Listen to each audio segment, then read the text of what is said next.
ওই সাহাবায়ে কেরামের মধ্যে জীবনের মায়া ছিল না, সাহাবায়ে কেরামের মধ্যে যৌবনের মায়া ছিল না, সাহাবায়ে কেরামের মধ্যে দুনিয়ার গাড়ি বাড়ির মায়া ছিল না, সাহাবায়ে কেরামের মধ্যে একমাত্র ঈমানের মায়া ছিল। ঠিক কিনা?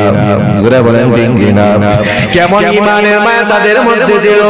আমাদের মধ্যে দুনিয়ার মায়া, গাড়ির মায়া, বাড়ির মায়া, নারীর মায়া, জীবনের মায়া, যৌবনের মায়া। ওই সাহাবায়ে কেরামের মধ্যে থাকা হযরত বেলাল, কালো বেলাল, হাফসের গোলাম হযরত বেলালের ঈমানের হালত কেমন ছিল রে বাজার? ওই বেলাল ছিল উমাইয়া বিন খালদের গোলাম। কোন উমাইয়া? যেই উমাইয়া ছিল ইসলামের দুশমন, যেই উমাইয়া ছিল নবীর দুশমন, আল্লাহর দুশমন, যেই উমাইয়া ছিল কোরআনের দুশমন। ওই উমাইয়ার গোলাম হযরত বেলাল। উমাইয়ার গোলাম হওয়ার পর বেলালের জবান নিয়ে যখন আমার আল্লাহকে ডাকে, উমাইয়া ডাক দিয়া বলেন, ও বেলাল শুনো, মুহাম্মাদের রবের জিকির আওয়াজ বন্ধ করে দাও, মুহাম্মাদের ধর্ম বাদ দিয়ে দাও। বেলাল ডাক দিয়া বলেন, উমাইয়া শুনো, আমি বেলালের জীবন চলে যাবে, আমি বেলালের যৌবন চলে যাবে, আমি বেলাল আমার রবের জিকিরের আওয়াজ বন্ধ করব। আল্লাহু আকবার। আমি আমার রবের ধর্ম বাদ দিতে পারবো না। আমি বেলালের মধ্যে জীবনের কোনো মায়া না, আমি বেলালের মধ্যে যৌবনের কোনো মায়া না, আমি বেলালের মধ্যে আছে শুধু ঈমানের মায়া, ঈমানের মায়া। আল্লাহু আকবার। এই কথা বলার পর বেলালের হাতের মধ্যে রশি পরায়া, বেলালের পায়ের মধ্যে রশি লাগাইয়া, বেলালের গলায় রশি লাগাইয়া মক্কার উত্তপ্ত বায়ু শুরায়া বেলালকে টানে আর মারে। বেলালের জবান নিয়া মাওলা পাকের জিকির হয়, মাওলা পাকের জিকির। আল্লাহু আকবার বলে বেলাল আমার আল্লাহকে ডাকে। এক পর্যায়ে উমাইয়া বেলালের জিহ্বার মধ্যে পাথর লাগছে, বেলালের জিহ্বায় পেরেক মারছে, তারপরেও বেলালের শরীরটা নড়ে কেমন জানি কথা কয়, হে উমাইয়া শুনো,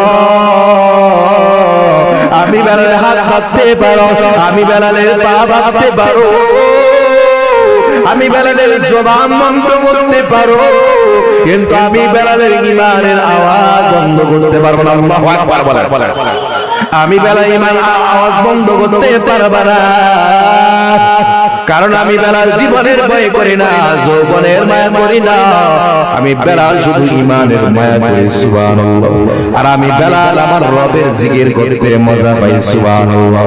আর মুমিন যে হই, সে তো দুনিয়ার কোনো কিছুর মজা পাই না, তার কলবের মজা কি দিয়া পাই? আল্লাহ তাআলা বলেন, আলা বিযিকিরিল্লাহি তাতমাইন্নুল কুলুব।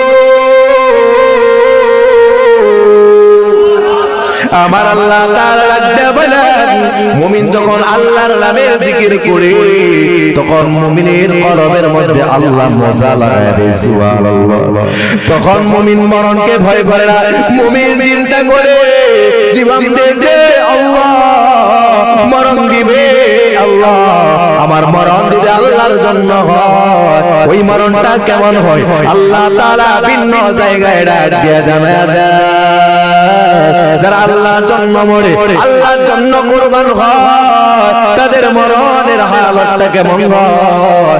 আল্লাহ তাআলা বলেন, ওয়ালা তাকুলু লিমান ইউকতালু ফি সাবিলিল্লাহি আমওয়াত বাল আহইয়াউ ওয়ালাকিন লা তাশউরুন।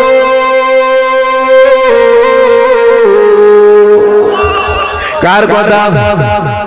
আল্লাহ তাআলা ডাক দেয়া জানা যারা আল্লাহর জন্য কুরবান হয়, আল্লাহর জন্য শহীদ হয়, আল্লাহ তাআলা ওই মানুষগুলো মরে না, ওই মানুষগুলো প্রকৃতপক্ষে জীবিত। সুবহানাল্লাহ। তারা তো জীবিত, এটা দুনিয়ার কোন মানুষ বুঝার ক্ষমতা নাই। সুবহানাল্লাহ।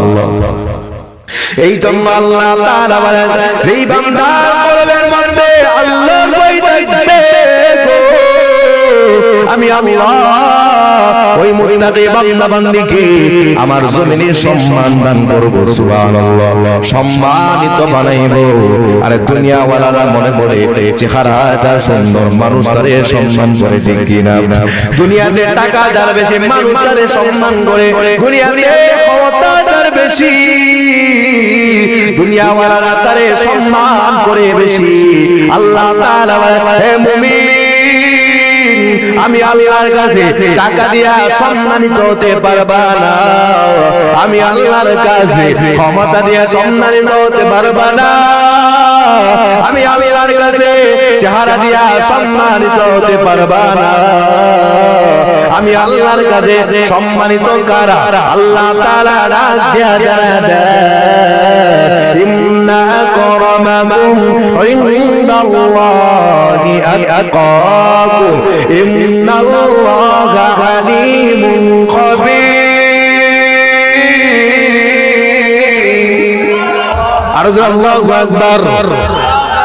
আমার আল্লাহ তাআলা লাগবে জানাতেন এই দুনিয়াতে সম্মানিত তারা যাদের কলবের মধ্যে ভয় আছে কার? আল্লাহ। আল্লাহ বলে